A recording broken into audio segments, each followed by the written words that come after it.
Hello everyone, hope you all are fine. आज हम class 6 का साइंस चैप्टर 11 नेचर्स ट्रेजर का थर्ड पार्ट करेंगे। हमने इसमें नेचर ट्रेजर के बारे में हम लोग पढ़ रहे हैं। सबसे पहला जो नेचर का ट्रेजर जिसके बारे में हमने पढ़ा वो था एयर। उसके बाद हमने वाटर के बारे में पढ़ा।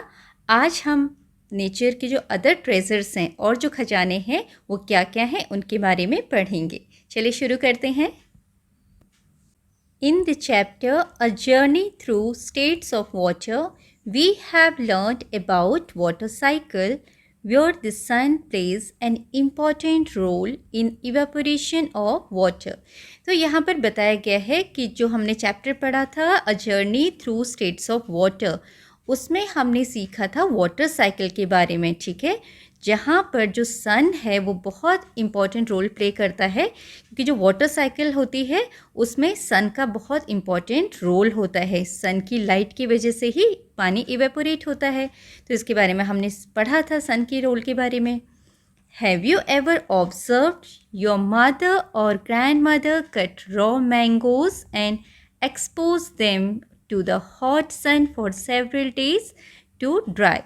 बच्चों, कभी आपने ये चीज़ ऑब्ज़र्व की है, ध्यान दिया है कि आपकी मदर या जो ग्रैंड मदर हैं वो जो कच्चे आमों को काटती हैं और उनको थोड़ी देर के लिए या सेवरल डेज़ के लिए, बहुत दिनों के लिए धूप में सुखाती हैं, है ना, ताकि वो सूख जाएं।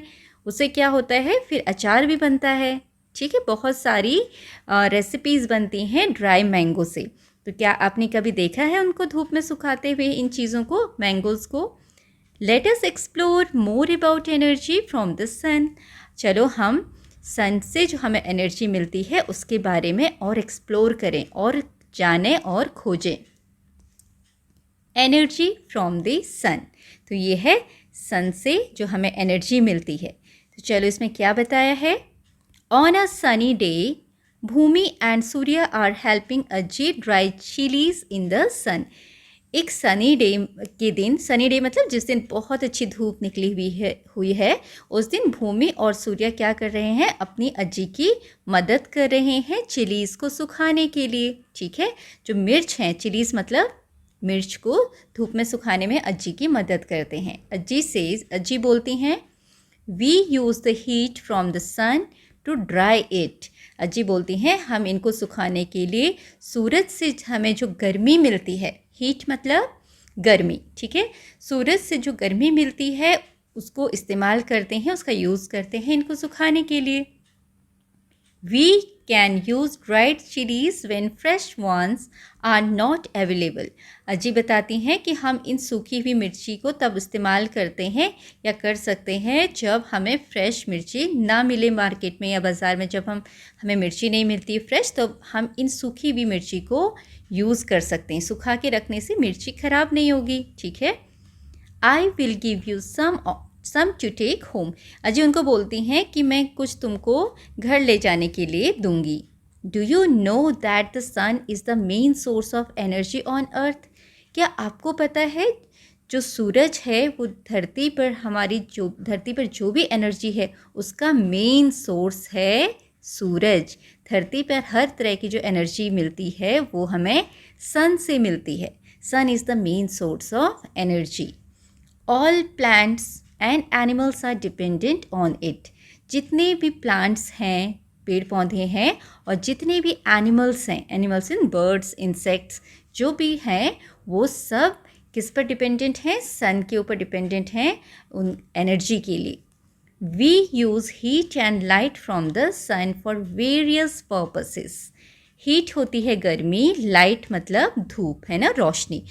तो वी यूज़ हम इस्तेमाल करते हैं गर्मी को और उसकी रोशनी को फ्रॉम द सन, सूरज से जो हमें धूप और गर्मी मिलती है, धूप और रोशनी मिलती है, उसका वेरियस पर्पसेस के लिए इस्तेमाल करते हैं। वेरियस मतलब बहुत तरह के, पर्पसेस मतलब कामों के लिए इस्तेमाल करते हैं। What are some of the activities for which we need heat and light? तो यहाँ पर बोला है कि कौन सी एक्टिविटीज़ हैं जिनके लिए हम हीट और लाइट को इस्तेमाल करते हैं। भूमि drawers some pictures to show the uses of heat and light from the sun. अब भूमि ने कुछ पिक्चर्स बनाए ये दिखाने के लिए कि जो सूरज से हमें हीट और लाइट मिलती है उसका इस्तेमाल हम किन चीज़ों के लिए करते हैं. Help her by adding more examples. Draw the pictures and write their description in the space provided. तो यहाँ पर जैसे भूमि ने 2 पिक्चर्स बनाए हैं और लिखा भी है कि धूप और जो सनलाइट है उसका क्या यूज़ है, वैसे ही आपने भूमि की मदद करनी है और पिक्चर्स बनाने के लिए और उनका डिस्क्रिप्शन लिखने के लिए. जैसे पहले पिक्चर में भूमि ने बताया है कि यहाँ प्लांट्स है और ऊपर सन दिखा है पिक्चर में. Plants make food. ओके, जब प्लांट्स खाना बनाते हैं वो किसकी मदद से बनाते हैं? सनलाइट की मदद से. ठीक है. और जो धूप होती है हीट से हम क्या करते हैं? ड्राइंग ऑफ क्लोथ्स, कपड़े सूखते हैं. मम्मी धूप में कपड़े डालती है ना सुखाने के लिए, तो सनलाइट से. और जो धूप है उसकी गर्मी है, हीट है सन की, उससे कपड़े सूखते हैं. और क्या इस्तेमाल हो सकता है बच्चों? कभी आपने देखा होगा कि मम्मी आलू के चिप्स बनाती हैं. ठीक है, चिप्स बनाती हैं आलू को काट के. तो उन चिप्स को लंबे समय तक चलाने के लिए क्या करते हैं हम? पहले उन चिप्स को धूप में सुखाया जाता है. होममेड जो चिप्स होते हैं उनको धूप में सुखाती हैं, उसके बाद उनको फ्राई करते हैं. तो इस तरीके से आप पिक्चर्स ड्रॉ कर सकते हो और लिख सकते हो ड्राइंग चिप्स. ठीक है. और भी चीज़ें सुखाते हैं धूप में जो बाद में यूज़ होती हैं. पिकल्स, जैसे मैंगो पिकल्स होते हैं. आम है ना, आम को काट कर, आम के जो पीसेस होते हैं अचार बनाने के लिए, उनको कच्चे आमों को काटा जाता है और उनको सुखाया जाता है फॉर मेकिंग पिकल्स और फॉर ड्राइंग मैंगो. इसके लिए भी आप यहाँ पर लिख सकते हैं और इस तरीके से पिक्चर ड्रॉ कर सकते हैं. और ऐसे ही आप और चीज़ें सर्च करोगे. ठीक है. और इसमें पिक्चर बनाओगे और लिखोगे कि किस चीज़ के लिए धूप का और हीट का और सनलाइट का इस्तेमाल होता है. देन वन आफ्टरनून, एक दोपहर, Bhoomi and Surya pass by the field near Ajji's house where they see a cow grazing the grass. एक दोपहर को क्या होता है, भूमि और सूर्या एक फील्ड के पास से, एक मैदान, फील्ड मतलब खेत आप यहाँ पर बोल सकते हो या मैदान, वहाँ से होकर जा रहे होते हैं जो कि अज्जी के घर के पास ही था. नियर मतलब पास में. Where they see a cow, जहाँ पर उसने एक गाय देखी, ग्रेजिंग द ग्रास, जो घास चर रही थी. ठीक है, घास खा रही थी गाय वहाँ पर उस खेत में. दोनों बच्चों ने उसको देखा. They talk about the sun being the main source of energy. और वो किस बारे में बात करने लगे तब? कि सूरज एनर्जी का मेन सोर्स है. इस बारे में वो दोनों बात करने लगे. Read the conversation carefully and answer. अब उनकी जो कन्वर्सेशन है, उनके बीच जो बातचीत हुई है, उसको ध्यान से आपने पढ़ना है और आंसर करना है. देखो यहाँ पर क्या लिखा है. यहाँ पर बच्ची बोलती है, लुक एट दिस काउ, इस गाय को देखो. It is grazing the grass and getting energy from it. ये घास खा रही है, घास चर रही है. ठीक है, और इससे उसको एनर्जी मिल रही है. फिर सूर्या क्या बोलता है? No, I think this cow is getting energy from the sun. Surya बोलता है मुझे लगता है इस गाय को एनर्जी सन से मिल रही है. ठीक है, तो बच्ची यहाँ पे क्या बोलती है? भूमि बोलती है the cow is standing in the sun. Cow जो है, गाय धूप में खड़ी है. But it does not mean that it is getting energy from the sun. लेकिन इसका ये मतलब नहीं है कि उसे सन से एनर्जी मिल रही है. फिर यहाँ पर सूर्या बोलता है the cow is eating grass. जो काउ है वो घास खा रही है. Grass leaves need sunlight to grow. और घास की जो पत्तियाँ हैं उनको बड़ा होने के लिए धूप की ज़रूरत होती है. So the main source of energy is the sun. इसलिए एनर्जी का मेन सोर्स क्या है? सन है. जो कि इस गाय को एनर्जी मिल रही है वो सन से मिल रही है. This way the cow gets energy from the sun. इस तरीके से गाय को एनर्जी सन से मिल रही है. तो according to you who statement is correct and why? तो यहाँ पर लगता है दोनों का स्टेटमेंट सही है. दोनों अपनी अपनी जगह सही हैं. देखो, जब हमें एनर्जी चाहिए होती है तो हम खाना खाते हैं. ठीक है, ऐसे ही गाय को एनर्जी चाहिए तो घास खा रही है. लेकिन सूर्य की बात भी सही है. उस घास के अंदर जो एनर्जी है वो किसकी वजह से है? सन की वजह से. क्योंकि घास जब बनती है, जब बड़ी होती है ना, उसको ग्रो करने के लिए सनलाइट की ज़रूरत होती है. तो जब सनलाइट होगी तो घास बड़ी होगी. उस घास को गाय ने खाया और तब गाय को एनर्जी मिली. तो तो दोनों अपनी अपनी जगह सही हैं and sun is the main source of energy. आगे बढ़ते हैं। Sunlight helps plants prepare food. जो सनलाइट है वो मदद करता है प्लांट्स को उनका खाना बनाने के लिए। ये आपने कई बार पढ़ा होगा। और उस प्रोसेस को क्या बोलते हैं जिससे प्लांट्स अपना खाना बनाते हैं? फोटोसिंथेसिस। ओके, ये आप सबको पता होगा, photosynthesis. Photosynthesis is the process of making food by the plants with the help of sunlight, isn't it? ठीक है। The sun also provides all the living beings on earth with heat and light. It is their main source of energy. अब क्या बोला है? The sun also provide all the living beings on earth with heat and light. जो सन है वो सभी living beings को, सभी प्राणियों को जो कि धरती में रहते हैं, धरती पर हैं, उनको क्या देता है? हीट देता है और लाइट देता है। It is your main source of energy. यही उनका मेन सोर्स है एनर्जी का। ठीक है। In many households in India water is offered to the sun early in the morning as an expression of gratitude to the sun. तो यहाँ पर बताया गया है आपको कि क्या आपको पता है इंडिया के बहुत सारे घरों में लोग क्या करते हैं? सूर्य देवता को जल चढ़ाते हैं। आपने बहुत लोगों को देखा होगा सुबह सुबह सूर्य की तरफ पानी चढ़ाते हैं, जल चढ़ाते हैं। वो क्यों चढ़ाते हैं? ताकि अपना ग्रैटिट्यूड शो कर सके, वो थैंकफुलनेस दिखाते हैं। ठीक है, ईश्वर को धन्यवाद देते हैं कि ईश्वर ने हमारी ज़िंदगी में इतनी अच्छी चीज़ें दी, सूर्य देवता ने हमें लाइट दी, हीट दी, इसलिए वो उनको थैंक यू बोलने के लिए क्या करते हैं? जल चढ़ाते हैं, उनको रिस्पेक्ट शो करते हैं। Have you seen solar panels on roof tops, on top of street lights और ऑन ट्रैफिक सिग्नल्स? अब आपसे बोला है क्या कभी आपने रूफ टॉप्स में, मतलब छतों के ऊपर या स्ट्रीट लाइट्स के ऊपर या ट्रैफिक सिग्नल्स पर, ठीक है, जो होते हैं लाइट्स होती हैं उनके ऊपर कभी पैनल्स देखे हैं? Solar panels. अभी सोलर पैनल्स क्या होते हैं? देखो यहाँ पर इस तरह की चीज़ दिखाई है। ठीक है, दीज आर सोलर पैनल्स। एक सोलर पैनल लगा हुआ है, यहाँ भी सोलर पैनल लगे हुए हैं। ठीक है, ये क्या होते हैं सोलर पैनल्स? जब इनके ऊपर सूरज की किरणें पड़ती हैं, ठीक है, तो गर्मी से, हीट की वजह से ये इलेक्ट्रिसिटी जनरेट करते हैं, इनमें बिजली पैदा होती है। ठीक है, और वही इलेक्ट्रिसिटी फिर हम यूज़ कर सकते हैं अपने घरों में अलग अलग जो इलेक्ट्रॉनिक आइटम्स होते हैं उनको चलाने के लिए। अब यही बात यहाँ पर पूछी गई है। The solar panels capture the sun's energy and produce electricity. तो यहाँ बोला गया है सोलर पैनल्स क्या करते हैं? सूरज की जो एनर्जी है उसको कैप्चर करते हैं, पकड़ते हैं, ठीक है, और उसके बाद इलेक्ट्रिसिटी प्रोड्यूस करते हैं। Energy from the sun can also be directly use for cooking in a solar cooker और for heating water in a solar water heater. और जो सोलर एनर्जी है, सन की जो एनर्जी है, उसको हम डायरेक्टली भी यूज़ कर सकते हैं। कैसे? खाना बनाने के लिए। बहुत सारे सोलर कुकर्स भी होते हैं। ठीक है, आपने कुकर तो देखा होगा जो घर में मम्मी यूज़ करती हैं, बट उसके लिए आपको क्या चाहिए? उसमें उसको फ्लेम में रखा जाता है, जो गैस होती है उसके ऊपर रखा जाता है ना, तब उसमें खाना बनता है। लेकिन कुछ कुकर ऐसे होते हैं जिनको हम सोलर कुकर बोलते हैं, और उनमें जो भी हमें पकाना है वो इंग्रेडिएंट्स, मटेरियल्स उस कुकर के अंदर डाल दिया जाता है और उसको धूप में रख दिया जाता है। तो और तब क्या होता है? धूप की वजह से उस सोलर कुकर के अंदर जो भी चीज़ है, चाहे राइस हो या कुछ और पकाने की चीज़ रखी है, वो पकता है।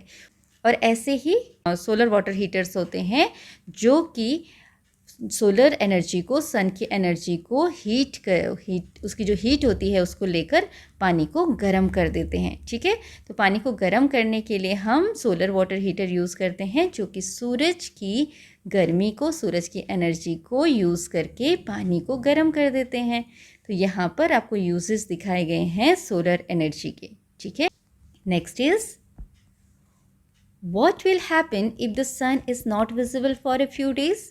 क्या होगा अगर कुछ दिनों तक सूरज नहीं दिखाई देगा? पहला पॉइंट लिखा है, we may have to depend on artificial lighting during day time also. ठीक है, कि हम क्या होगा अगर सूरज नहीं होगा तो दिन के समय भी हमें जो आर्टिफिशियल लाइट्स हैं, ट्यूबलाइट्स हैं, बल्ब्स हैं, उनके ऊपर डिपेंड होना पड़ेगा रोशनी के लिए, क्योंकि दिन में तो सूरज की रोशनी की वजह से हमें ये सब लाइट्स जलाने की ज़रूरत नहीं होती, लेकिन अगर धूप नहीं हुई, सूरज नहीं होगा तो हमें इन आर्टिफिशियल लाइट्स के ऊपर डिपेंडेंट रहना पड़ेगा। और क्या हो सकता है, और चारों तरफ अंधेरा हो जाएगा, है ना। We will not able to play in the ground. हम जो हैं बच्चे जो हैं बाहर खेलने नहीं जा पाएंगे, इज़न्ट इट। और क्या हो सकता है, थोड़ा हमको ठंडा भी फील होता है, इज़न्ट इट। अगर सूरज निकलता है तो गर्माहट आती है, थोड़ी गुनगुना लगता है, गर्मी लगती है ना। लेकिन अगर सूरज नहीं होगा तो वी फील कूल, हमें दिन में भी ठंडा लगेगा। We will feel cool even in the afternoon because there will be no sunlight. तो ये चीज़ें आप यहाँ पर बता सकते हैं। One can not imagine life on earth without the sun. कोई भी इंसान सन के बिना ज़िंदगी इमेजिन नहीं कर सकता इस धरती पर, है ना। The sun is the main source of energy on the earth. This is very important point. The sun is the main source of energy on the earth. इस धरती पर जो एनर्जी का मेन स्रोत है, सोर्स है, वो सन है। Plants get energy from the sun and produce food. ये बात आप सबको पता है कि जो प्लांट्स होते हैं वो सन से एनर्जी लेते हैं और उसकी वजह से ही वो क्या करते हैं, फूड प्रोड्यूस कर पाते हैं। Animals eat plants and grow. और उन्हीं प्लांट्स को एनिमल्स खाते हैं, उन्हीं प्लांट्स से जो भी चीज़ें मिलती हैं उनको एनिमल्स खाते हैं और बड़े होते हैं। We get food from both plants and animals. और जो इंसान है, हम लोग हैं, हमको खाना कहाँ से मिलता है, प्लांट से भी मिलता है और एनिमल्स से भी मिलता है ना। प्लांट से हमें बहुत सारी चीज़ें मिलती हैं, हमें अनाज मिलते हैं, सीरियल्स, दाल मिलती हैं, नट्स मिलते हैं, ऑयल मिलते हैं, इज़न्ट इट। तो बहुत सारे फल, फ्रूट, सब्जियां मिलते हैं, सब्जी, और हमें फल भी पेड़ों से मिलते हैं और एनिमल से भी हमें बहुत सारी चीज़ें मिलती हैं, isn't it. This cycle on earth is possible due to the sun. और ये जो साइकिल है वो किसकी वजह से पॉसिबल है, सन की वजह से। कौन सी साइकिल, सन की वजह से प्लांट्स ग्रो हुए, प्लांट्स ने हमें खाना दिया, ठीक है, ओके। तो ये जो साइकिल है ये किसकी वजह से पॉसिबल हो पाई है, सन की वजह से। So we all are dependent on the sun as the main source of energy. इसलिए हम सभी सूरज के ऊपर डिपेंडेंट रहते हैं क्योंकि वो मेन सोर्स ऑफ एनर्जी है। Where do we find a large variety of plants और एनिमल्स, लेट अस एक्सप्लोर। अब इसमें बोला है कि कहाँ पर हमें बहुत तरह के प्लांट्स और एनिमल्स मिलेंगे। चलो फाइंड आउट करते हैं, एक्सप्लोर करते हैं। तो बताइए कहाँ पर हमें बहुत तरह के प्लांट्स और एनिमल्स मिलेंगे, इन दी फॉरेस्ट, जंगल में, ठीक है। One morning Ajji takes Bhoomi and Surya for a walk in the forest. एक दिन अज्जी भूमि को और सूर्या को लेकर वॉक के लिए कहाँ गई, फॉरेस्ट में घूमने के लिए गई। They find a variety of herbs, shrubs and trees in the forest. और उनको फॉरेस्ट में क्या मिले, बहुत तरह के हर्ब्स मिले, है ना, छोटे छोटे जो पौधे होते हैं, सॉफ्ट, आपने टाइप्स ऑफ प्लांट्स में पढ़ा होगा, herb, shrub and trees.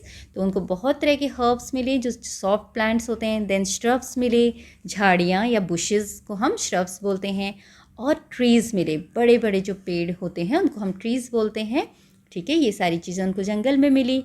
अज्जी explains, अज्जी उनको बताती हैं, Forests are large areas with dense growth of various types of plants.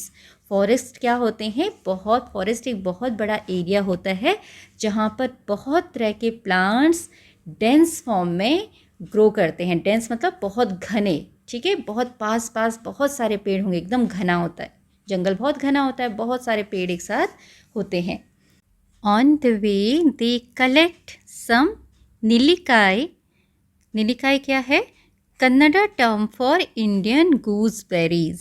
अच्छा, तो जो कन्नड़ा भाषा में नीलिकाई बोला जाता है, किसको बोला जाता है, इंडियन गूसबेरीज को। इंडियन गूसबेरीज होते हैं, हिंदी में इसको हम बोलते हैं करौंदा, ठीक है, करौंदा। ये एक फ्रूट टाइप होता है और थोड़ा सा इसका ये जो है आपको आंवले की तरह लगता है। इसका जो ये दिखता है आंवले की तरह दिखता है, लेकिन हम हिंदी में इसको करौंदा बोलते हैं, ठीक है। और इसको कन्नड़ भाषा में नीलिकाय बोला जाता है। तो उन्होंने क्या किया, on the way they collect some nellikai term for Indian gooseberries that have fallen on the ground, जो कि ज़मीन पर गिरे हुए थे। तो दादी ने और दोनों बच्चों ने रास्ते में कुछ गूसबेरीज़ को इकट्ठा किया, जिसको कन्नड़ भाषा में नीलिकाय बोला जाता है, और वो करौंदे थे जो कि ज़मीन पर गिरे हुए थे, ठीक है। अज्जी टेल्स देम, अज्जी उनको बताती हैं, we have a tradition in the village not to pluck fruits from the trees, they are left for animals and birds to eat. तो अज्जी बोलती हैं कि हमारे गांव में एक ट्रेडिशन है, ट्रेडिशन मतलब परंपरा है, कि we do not pluck fruits from the trees, okay, in the village not to pluck fruits from the trees, कि गांव में कोई भी पेड़ों से फ्रूट्स नहीं तोड़ता है।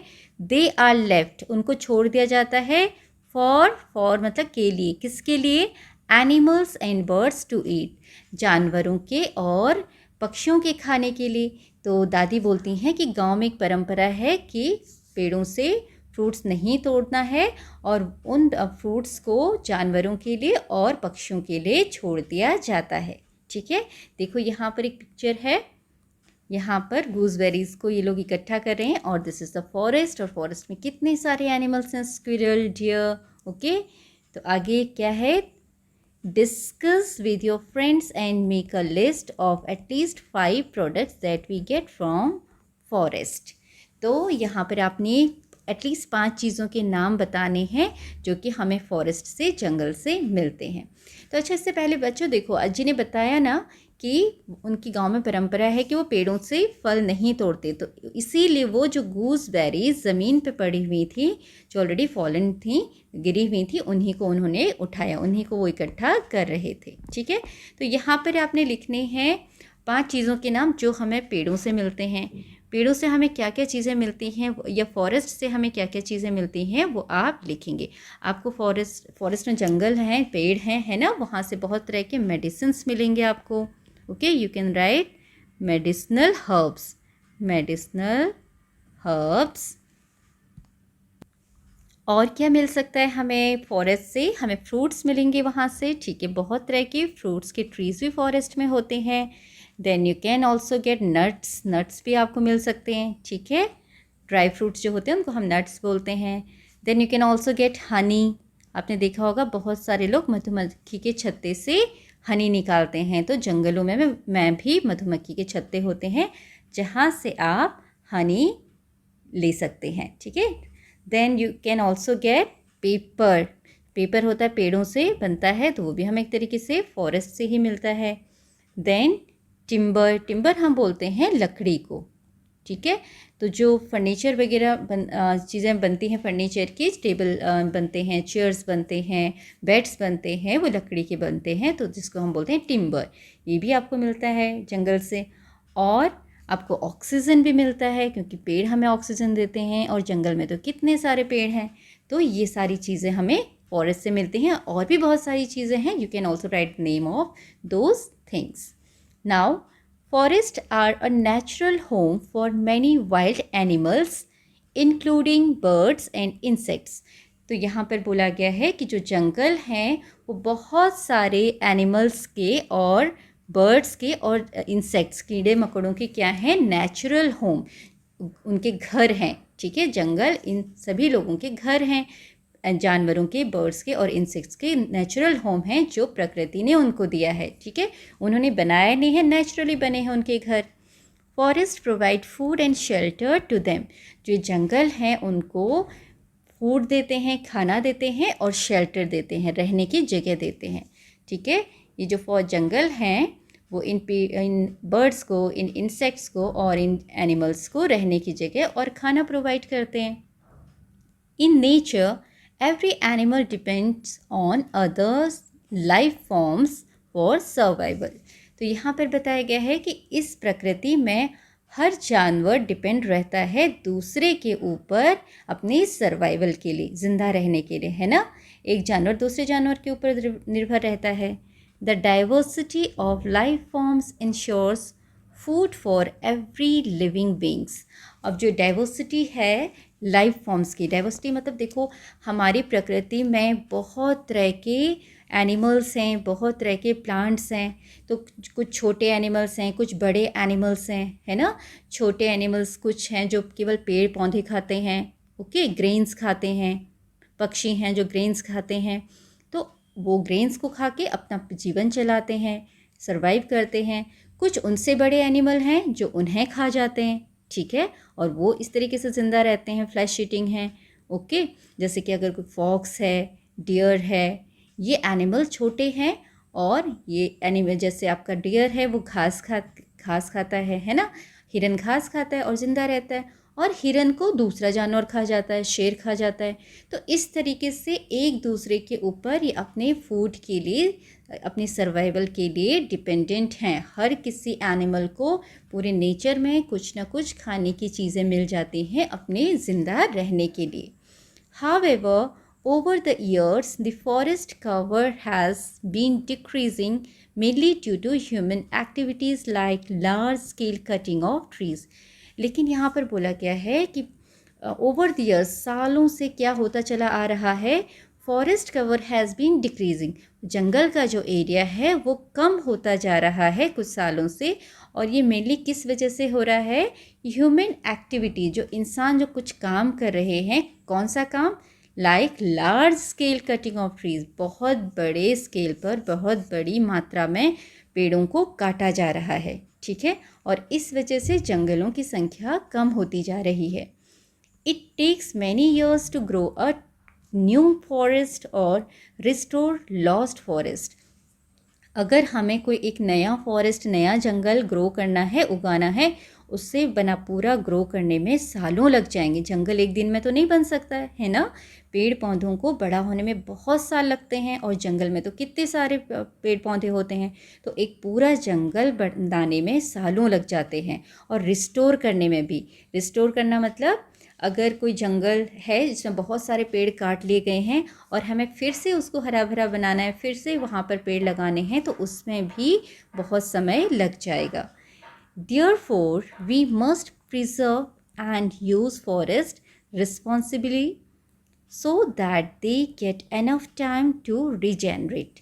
इसलिए हमें जो फॉरेस्ट है उनको पूरे रिस्पॉन्सिबिलिटी के साथ, पूरी रिस्पॉन्सिबिलिटी के साथ, अच्छे से, जिम्मेदारी के साथ प्रिजर्व करना है, सुरक्षित रखना है, ताकि उनको रीजनरेट होने में ज़्यादा समय मिल जाए, ठीक है। रीजनरेट मतलब दोबारा से ग्रो करने में। अगर किसी फॉरेस्ट में पेड़ पौधे कम हो गए हैं, लोगों ने काट दिए हैं, तो हमें उसको और नहीं, वहाँ से पेड़ पौधे और नहीं काटने हैं, उसको बचाना है, प्रिजर्व करना है, ताकि वो फिर से ग्रो हो सके, बढ़ सके। Van Mahotsav is a week long event celebrated across the country during the month of July. बच्चों, आपने ये वर्ड सुना होगा, वन महोत्सव। ये हम स्कूलों में भी मनाते हैं, ठीक है। वन महोत्सव एक पूरे हफ्ते तक मनाए जाने वाला इवेंट है, जो कि जुलाई के मंथ में मनाया जाता है। और इसमें हम क्या करते हैं, नए नए पौधे लगाते हैं, है ना, ताकि हमारी प्रकृति में पेड़ पौधे बने रहें, पेड़ प्रकृति को कोई नुकसान ना हो, चारों तरफ हरियाली बनी रहे। It is a forest festival during which new plants and trees are planted and awareness about respecting forest is raised. It is a forest festival. ये क्या है, एक फॉरेस्ट फेस्टिवल है, फॉरेस्ट का फेस्टिवल है जो कि मनाया जाता है, जिसके दौरान क्या किया जाता है, नए नए जो प्लांट्स होते हैं, ट्रीज़ होते हैं, उनको उगाया जाता है, प्लांट किया जाता है, और प्लांट्स के बारे में, ट्रीज़ के बारे में अवेयरनेस होती है, जानकारी देना, है ना, लोगों के बीच में जानकारी दी जाती है, और उनको बताया जाता है कि ये जो ट्रीज़ हैं, पेड़ पौधे हैं, हमारे लिए क्यों इम्पॉर्टेंट हैं, इनकी क्या इम्पोर्टेंस है, ठीक है। और पेड़ों के प्रति हमें अपना रिस्पेक्ट भी शो करना है, इसके बारे में भी बताया जाता है, जानकारी दी जाती है। The aim of the event is to increase the green cover. और इस इवेंट को मनाने का रीज़न क्या है? हम क्यों वन महोत्सव मनाते हैं? ताकि जो ग्रीन कवर है, ग्रीन कवर मतलब ग्रीन एरिया, हम अपनी कंट्री का, अपने आसपास का जो ग्रीन कवर है, ग्रीन एरिया है, उसको बढ़ा सकें। ठीक है, ज़्यादा से ज़्यादा पेड़ पौधों से हमारा वातावरण हरा भरा बना सकें। You too can plan a Van Mahotsav in your community. तो यहाँ पर बोला गया है कि आप भी अपनी कम्युनिटी में, अपनी सोसाइटी में जहाँ आप रहते हो, वहाँ पर वन महोत्सव प्लान कर सकते हो। वहाँ पर जब जुलाई का मंथ आएगा तब आप वहाँ पर अपने दोस्तों के साथ मिलके छोटे छोटे प्यारे प्यारे अच्छे अच्छे से पौधे लगाइएगा। ठीक है।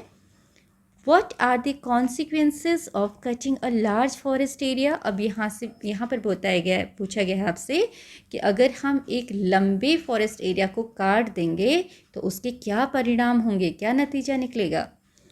Make a presentation or do a role play or write a story or a poem that shows what could happen if we continue to cut down trees in our forest.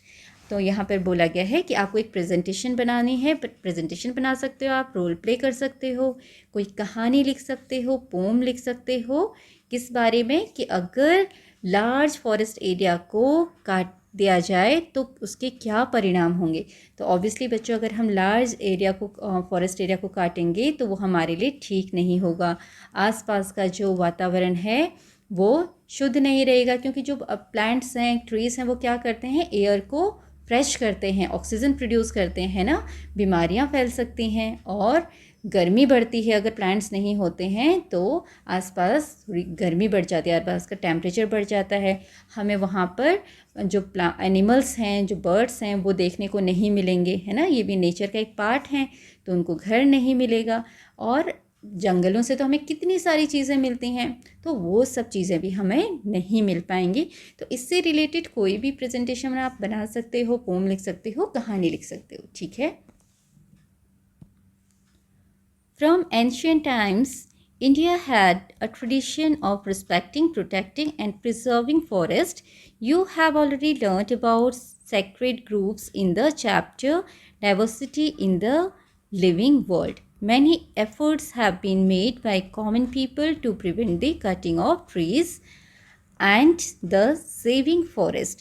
तो यहाँ पर बताया गया है कि बहुत ही प्राचीन समय से, पुराने समय से भारत में ये ट्रेडिशन है कि पेड़ पौधों को रिस्पेक्ट करना है, उनको प्रोटेक्ट करना है, प्रिजर्व करना है, जंगलों को प्रोटेक्ट करना है, प्रिजर्व करना है। ठीक है। हमारे देश के लोग बहुत पहले से ही, पुराने समय से ही, प्राचीन काल से ही क्या करते हैं? पेड़ों की रिस्पेक्ट करते हैं, रक्षा करते हैं। पेड़ों की पूजा भी की जाती है ना। पीपल की पूजा करते हैं लोग, कहीं बरगद के पेड़ की पूजा करते हैं। तो इसका मतलब हमारे देश के लोग फॉरेस्ट को बहुत रिस्पेक्ट करते हैं, प्रोटेक्ट करते हैं, प्रिजर्व करते हैं। और आपने पहले ऑलरेडी आप पढ़ चुके हो किसके बारे में? Sacred groups in the chapter diversity in the living world. ठीक है, ये चैप्टर आपने पढ़ा है। Many efforts have been made by common people to prevent the cutting of trees and thus saving forest. और बहुत सारे कॉमन लोगों ने, जो हम नागरिक हैं भारत के, उन्होंने पेड़ों को कटने से बचाने के लिए बहुत एफ़र्ट्स किए हैं, कोशिश की हैं। इसके बारे में भी आप जानते होंगे। उनको बचाने के लिए बहुत सारे लोगों ने कई जगह बड़ी कोशिश की हैं। उनमें से एक घटना है, one such effort is the famous Chipko movement. आपने इस वर्ड को सुना होगा, चिपको मूवमेंट। क्या था ये? ये भी पेड़ों को बचाने का एक एफर्ट था, एक कोशिश थी। इसमें क्या हुआ था? It started in the early 1970s in Uttarakhand, previously part of Uttar Pradesh. ये चिपको मूवमेंट जो है, चिपको आंदोलन, ये 1970s में शुरू हुआ था उत्तराखंड में, जो कि उस समय उत्तर प्रदेश का हिस्सा था। ठीक है। Local women actively participated in this movement. They encircled and hugged the tree to protect them from being felled. इसमें क्या क्या था? कोई एक गांव था जहाँ पर पेड़ों को काटने के लिए कुछ लोग आए। ठीक है। तो उन पेड़ों को बचाने के लिए वहाँ की लेडीज़ ने, जो औरतें थी, वुमेन थी, उन्होंने उस पेड़ के चारों तरफ सर्कल बना के खड़े हो गए, हाथ पकड़ के। देखो यहाँ पर इस पेड़ को बचाने के लिए, जैसे लेडीज़ यहाँ पिक्चर में आपने दिखाई हैं, हाथ पकड़ के खड़े हो गए और उनको उस पेड़ को नहीं काटने दिया। जो भी काटने के लिए लोग आए थे उनको उस पेड़ को नहीं काटने दिया। ये बोला कि अगर इस पेड़ को काटना है तो आपने पहले हमें मारना होगा, ठीक है, हम इस पेड़ को नहीं काटने देंगे। तो इस तरीके से उन्होंने हार मान ली, ठीक है। जो लोग पेड़ काटने आए थे उन्हें हार मान ली, वो चले गए और इन महिलाओं ने अपनी इस कोशिश से पेड़ों को कटने से बचा लिया और इस आंदोलन को नाम दिया गया चिपको मूवमेंट। ओके, तो आज के लिए इतना ही। अपनी नेक्स्ट वीडियो में हम आगे की एक्सरसाइज और चैप्टर को कंप्लीट करेंगे। Thank you for watching.